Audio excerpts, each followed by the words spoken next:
Hey guys, just a quick note before we start the show here. My allergies really started to act up again, and my throat got really dry, so you're going to hear my voice crack and some coughing bits in here. I'm going to try to edit around as best I can, but if they get left in, that's what's going on. So if things get choppy, that's what happened. Alright, let's start this.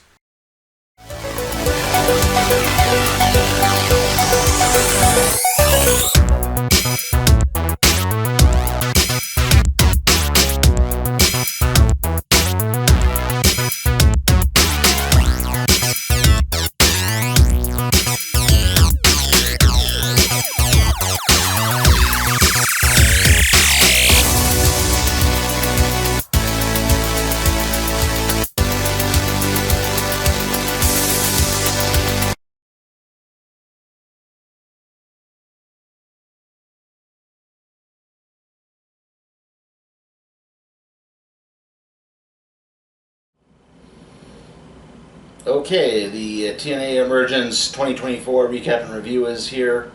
I can't remember if I did last year's. I don't think I did because that was Deanna Purrazzo versus Trinity Fatu in the main event, wasn't it? That was. So I don't think I did that one. Obviously, I haven't done a TNA show since February. Yeah, I did. Yeah. I think that was the last one I did, and then again, things just kind of got away. Maybe just had too much on the plate. It didn't really seem to work out. Not to mention, apparently my membership got canceled, and they didn't notify me about it. Weird. Usually, again, like, if I've had that happen to me, they've notified me, and then they just didn't. A lot of things haven't happened anyway. We had two kickoff show matches. Our first one was Kazarian versus Kushida. Kazarian, just being a total heel, used a man with a broken leg as basically ring steps to get into the ring. Demand Jade Chung, the ring announcer, call him the King of TNA. Kushida hit a nice baseball slide drop kick after that. Kazarian came back, raked the eyes, hit a slingshot leg drop. Kazarian hit a slingshot. No, he hit a sliding heel. No, Kushida hit a sliding heel kick to Kazarian's legs. Kazarian countered a hoverboard lock into a chicken wing. Kushida hit a cannonball dive to trap Kaz against the ropes. But then Kaz got a low blow, distracted the ref, got a low blow, and hit the fade to black for the 3 count and the victory. Pretty bog standard match. Nothing really too special there after that. It does beg the question of what exactly they're planning to do here. Again, I seem to recall, going into 2023, Kazarian was, mentioned amongst people competing for the TNA Championship. Obviously, that doesn't seem to be much of the case anymore. I'd say the same for Kushida, not in the X Division stuff, he's not in the heavyweight stuff, so we could at least maybe go after the Digital Media Championship or something. I think maybe that's where you need to start beefing things up. I mean, speaking of the Digital Media Championship, we had that and the International Heavyweight Championship on the line as PCO, who holds both titles, go up against Matt Cardona's secret monster, who turned out to be Shira. Cardona is still on the shelf.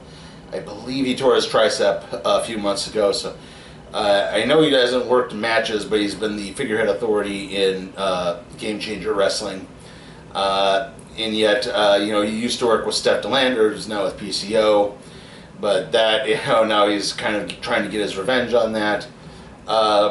And we're just waiting until he's cleared so he can actually have the match. Anyway, Shira did get a couple of good licks in.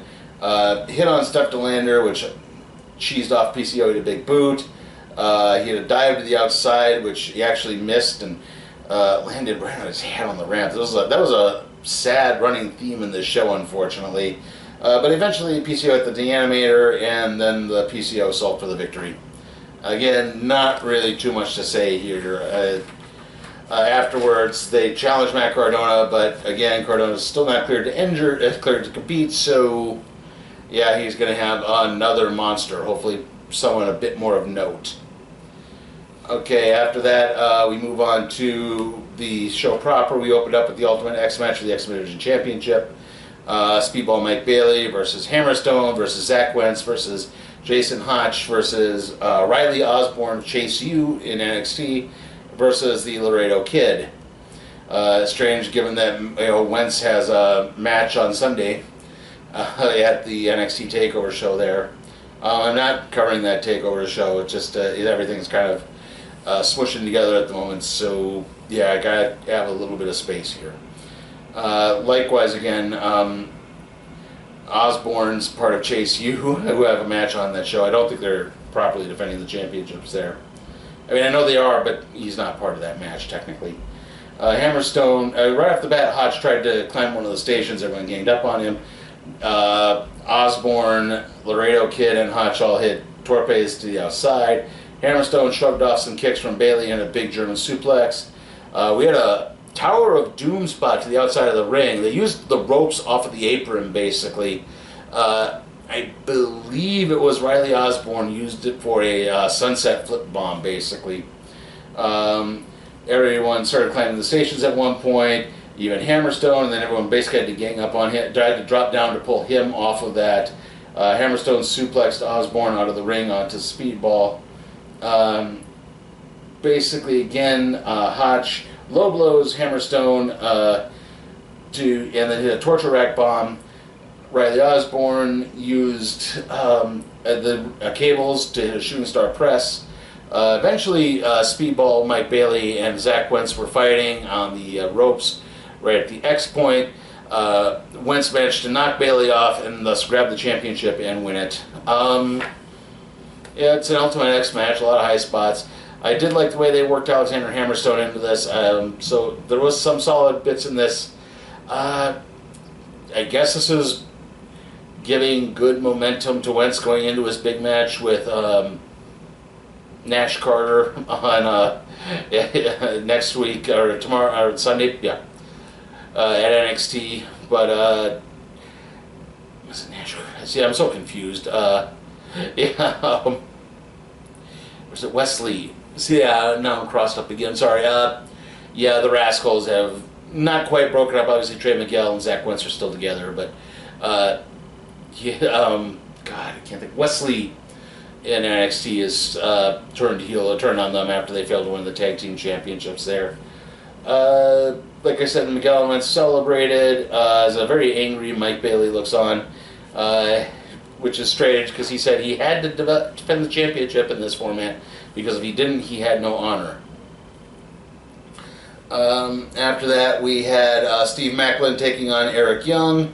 They're already chanting "Holy shit," even though nothing really happened. Young hit a big right and then hit a quick Death Valley driver. Macklin tripped Young onto the ropes and hit the crosshairs a couple of times. Young hit gave Macklin a free shot, who hit him with a forearm. Macklin returned the favor. Young then avoided a torpe. Macklin again landed on his head on the ramp. Like I said, an unfortunate theme in this show.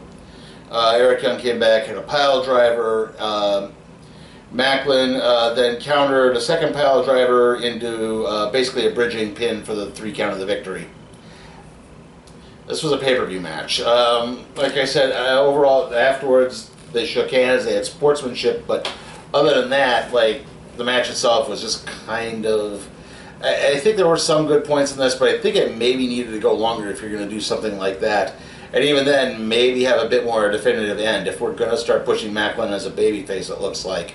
Having him win in this, I caught him off guard with a roll-up, doesn't really have that great an effect. I think, he needs, at least let him hit his finisher or something, or put him in a submission hold. Just something that have a little bit more oomph and gravitas to it. The fact is, again, we're going to have there's also been a few quick roll-up things in this show, so yeah, to have that happen just felt a little odd. Okay, so our next match is the 6-women tag match. Jordan Grace and Spitfire, that's Danny Luna and Jody Threat, versus Ash by Elegance versus the Militia. That's the female members of the system, Masha Slamovich and Alicia Edwards. So basically what happened here is very early on there was a big brawl. They were trying to do some dives to the outside of the ring. Alicia Edwards got caught and was knocked unconscious. I don't think it was anything anyone did for it. Yeah, I think they both. I think Luna and Threat hit torpes, and Alicia unfortunately got knocked out. They tried to set it up so that she would get hit, so that Grace would hit a torpe, but they started to pick her up and suddenly realized that nope, something was wrong, and they immediately put her back down and cleared out. Doctors came out and took her to the back. The match continued. It was not part of the show. Jordan Grace tweeted afterwards, yeah, basically she got knocked out. I don't know if she's got taken to a hospital or anything. I haven't found out yet, but so yeah, don't know exactly what happened there. But the match continued basically as a handicap match. Jody Threat worked most of it. The heels got in a couple good double team maneuvers. Grace got tagged in. She had a back fist and a muscle bomb. Basically, the match ended with Ash by Elegance going for a swanton. Jody Threat moving it out of the way and hitting her finisher, which is the TKO for the 3 count. So yeah, like overall, given the circumstances, I'm willing to cut them a little bit of slack and that they had to basically recreate the match on the fly. Probably did everything they could to shorten it. I don't know why Danny Luna didn't compete in the match more, but like I said, having to work something out in tough circumstances, I'm willing to at least kind of call this just an null and void match. Sorry about that. I guess I needed a drink more than I thought I did.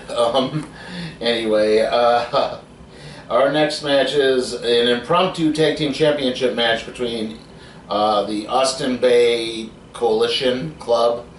I have no idea what they're still. ABC versus First Class. That's AJ Francis and the new member Casey Navarro. If you don't know, Rich Swann was originally part of this, but he got in trouble again with the law and is now in rehab. I hope things work out for him, but yeah. Anyway, right off the bat, Francis wanted to try to get Ace Austin to do a test of strength. Austin shrugged that off and slapped Francis instead. Francis shrugged off a drop kick and a shoulder block. Basically, First Class looked really good when AJ Francis was in the ring. Navarro looked good too, but obviously he's a bit more even keel on ABC, and so there wasn't really as much of an advantage. Francis pulled Bay's dreadlocks to distract and allowing Navarro to hit a drop kick. Bay countered a powerbomb into a DDT, tagged Ace Austin in. Austin countered a head scissors into a brainbuster. Hit a Death Valley driver. Excuse me, Ken. After that, they hit a back suplex lariat combination. However, Francis hit a power bomb on, I believe it was Chris Bay. However, unbeknownst to him, Casey Navarro had blind tagged in, and thus he was not legal and could not get the pin count. And as Navarro came in and started to go for a move, Bay snookered him into a small package for a 3 count of the victory. This match did not need to be on the show, or if it did, it needed to be on the kickoff show. This was nothing. And again, it's nothing against Austin Bay Club or corporate. Again, ABC, they're good athletes, they're good workers, but it's just, it really shows the dearth of tag teams in TNA right now. That, you know, it seems like we just had ABC versus the Rascals, and then now there's, you know, the Rascals are babyfaces again, ABC are babyfaces, so we can't have them face each other. We have to have a heel team, and there's only like one heel team. Well, I mean, there's the system as well, but you know, they couldn't be tag team champions anymore.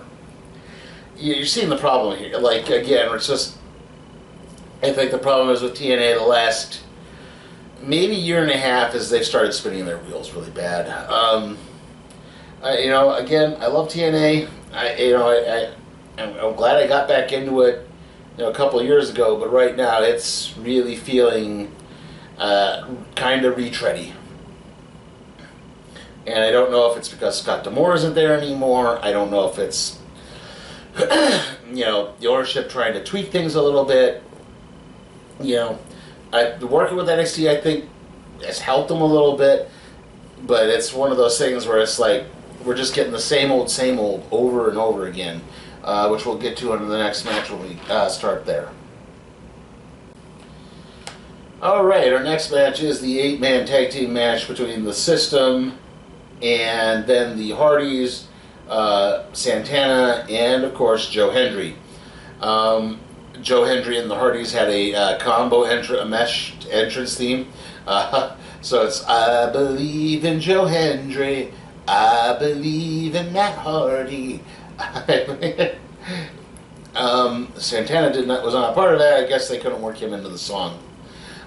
Anyway, rather than fight right off the bat, the System elected to just huddle outside the ring. Dirty Dango, or JDG, or whatever he is, JDC, sorry, I don't know what is going on in my throat right now. It's just acting like it's really dry, but I just took a big swig of water, so hopefully we can get this through. Anyway, JDC had some shenanigans, but Santana dropped a head first off the turnbuckle. Santana, Matt, and Jeff Hardy hit Poetry in Motion onto JDC. Hendry and the Hardys had triple suplex. The System started going after Santana really hard. Eventually, Jeff Hardy hit the Whisper in the Wind on JDC and Eddie Edwards. Brian Myers broke up a Swanton Bomb attempt. He had a roster cut at one point. Eventually, Hendry got the hot tag. He tricked Myers into spearing JDC. Tried to set up Matt Hardy for a Twist of Fate on Eddie Edwards. Moose broke that up. Hardy hit the Twist of Fate on Moose on the outside of the ring. He went in to try to get Eddie Edwards with the maneuver. Edwards low blowed him and hit the Boston Knee Party for the 3 count of the victory. Typical 8-man tag match. Again, I guess if you're going to position the System to do something more in the company, that makes a bit more sense to at least have them go over. I would certainly put it better than Honor No More. Again, that fell apart pretty quick. Still, like I said, overall, given what happened with Alicia, to have Eddie Edwards have the pin, okay, I think in that case I'm willing to default there. But afterwards, Moose said he was coming for the TNA champion, whoever that was. Okay, I'm going to try to hold on to my voice as best as I can here. I don't know how well it's going to work. As we go into our main event, the Iron Man match for the TNA Championship, Nick Nemeth versus Josh Alexander. If they're tied after an hour, there will be a 5-minute sudden death period. I won't get too detail heavy because this thing did go an hour long, but there was some good chain wrestling early on, though the picture, the ringside camera, not the hard camera that showed everything, but they would show for close-ups, the guy who was standing next to the ring, his picture kept getting fuzzy. I don't know what happened there. But yeah, Nemeth got Alexander into a roll-up a couple of times. Alexander snapped Nemeth's fingers. At one point, Nemeth was trying to hold on to the turnbuckle during a German suplex, and it got ripped off. Eventually, though, Nemeth countered an ankle lock into a roll-up as he faked an injury for the first fall. Alexander hit a jackknife backbreaker. Alexander tried to counter an elbow drop into a crucifix pin, but then Nemeth hit the Famouser in the danger zone for the second to get to the second fall. Alexander put on a series of ankle locks at several points. He had a bunch of German suplexes. Nemeth came back at his own German suplexes. Nemeth headbutted Alexander so hard his ear protectors came off. At this point, there was a ref bump. Alexander got out a table, set it up on the outside of the ring. Nemeth countered it and back body dropped Alexander out of the ring. Eventually, they kind of fought back a little bit more. The ref came to, Alexander grabbed a chair, tried to get in the ring. The ref talked him out of using it, but that was just a distraction. So Alexander could take off a piece of his knee brace and deck, I keep wanting to call him Ziggler, Nick Nemeth with it, and then hit the C4 spike for his first fall. He then immediately hit a second C4 spike to tie everything at 2. Nemeth managed to counter a maneuver into basically a fireman's carry into a sleeper hold. Alexander tried to fight out of it by climbing up the turnbuckle. Both men fell out of the ring. It looked like they might get counted out. At one point, Alexander got backdropped through the table. Again, he beat the 10 count. Nemeth hit a superplex and a super kick. Only got a 2 count. At one point, they were again kind of fighting to the outside of the ring. Nemeth eventually caught Alexander and hit a C4 spike on him for the fall, taking a 3-2 lead with just 10 seconds left. Alexander was not able to really get up and compete after that. Like I said, it was only 10 seconds left, so literally when he's getting up, it's like 9, 8, 7. So Alexander's trying to get to his feet. He falls back out of the ring, and Nemeth wins. That was the deciding fall. Overall, I think it was a decent Iron Man match. I don't mind the idea of it being a 3-2 choice, but I kind of wish the other falls had maybe been a little spread out. It seemed like we got 2 very early falls, and then we got a bunch of nothing, and then 2 quick falls right after that. It's like I wish it maybe have one of Alexander's falls happen a little bit earlier, or have him, snap and get DQ'd or something to that effect, and get the disqualification fall. But then Ziggler and Seth Rollins had a match like that where Ziggler got disqualified, or DQ technically, for his second fall, but then because I think it was Drew McIntyre had a Claymore on Rollins, and yeah, so it's like Nick Nemeth, Dolph Ziggler. I think you know that. Yeah, so that would have made a little more sense, I think, in this type of scenario here, rather than just spacing out and then having Alexander get 2 quick falls and then kind of nothing. Likewise, after the match, suddenly John Layfield came out of nowhere, got in the ring, whispered something to Nemeth, and then left. I know Nemeth worked, is it CMLL? One of the promotions in Mexico. I can't remember CMLL or AAA. And he and the former Bradshaw had interaction there. So they were probably calling back to it, but it didn't really, like I said, I can't quite remember exactly what that was or how it turned out. Don't know if, Layfield has also showed up in Game Changer Wrestling. So, yeah, he's done some maneuvers. Obviously, he's been out of the ring, working a full match-wise for a long time. He took 2006 off, basically. Came back like 2006, 2007. I think he called it off again in 2000. It was WrestleMania 25, which was 2010, right? Was it 2009? No, it was 2010. Yeah, 2010. And that was his last match. He transitioned to announcing. So, if he's in decent enough shape, maybe he could get in a couple more matches. Don't know exactly what it is he's going to do.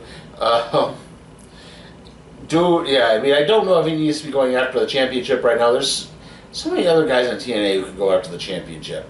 I know Moose is still there. Again, Kazarian, again, a guy who's never won the TNA championship, who probably could have easily been in this position.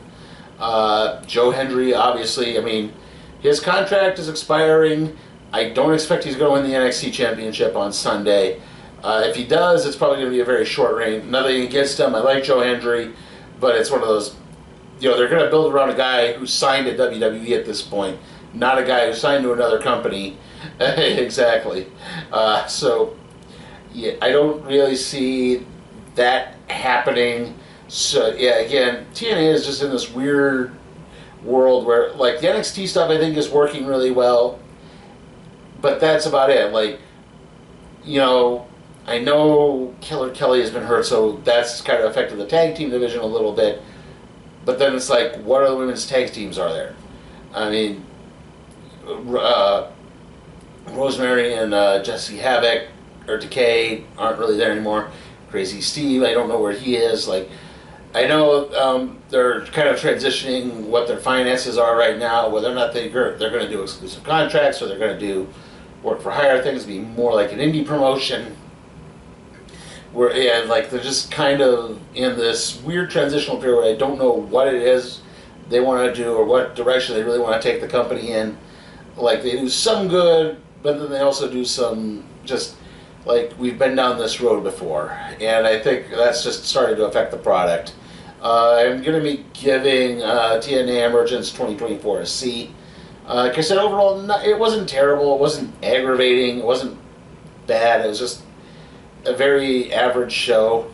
Like I said, the 6-woman tag match, you can kind of just disqualify that. Obviously, that was circumstances pretty out of people's hands, you know. But other than that, like every other match is just kind of blasé in my mind. Yeah, I mean, it just wasn't particularly great. All right, so obviously the next show is going to be WWE Bash in Berlin. This is probably going to be up very early Saturday morning. I'm guessing Saturday evening, maybe Saturday night. The show starts at like, I think noon here, or 1 o'clock, I can't remember. Obviously it's in Berlin, so it's going to be a Saturday afternoon show rather than a Saturday evening show, so I'll be able to get that review up a little bit quicker. After that, the next video is going to be the random trade review on the Deathlock Masterworks, and then the next football predictions show. See you all next time.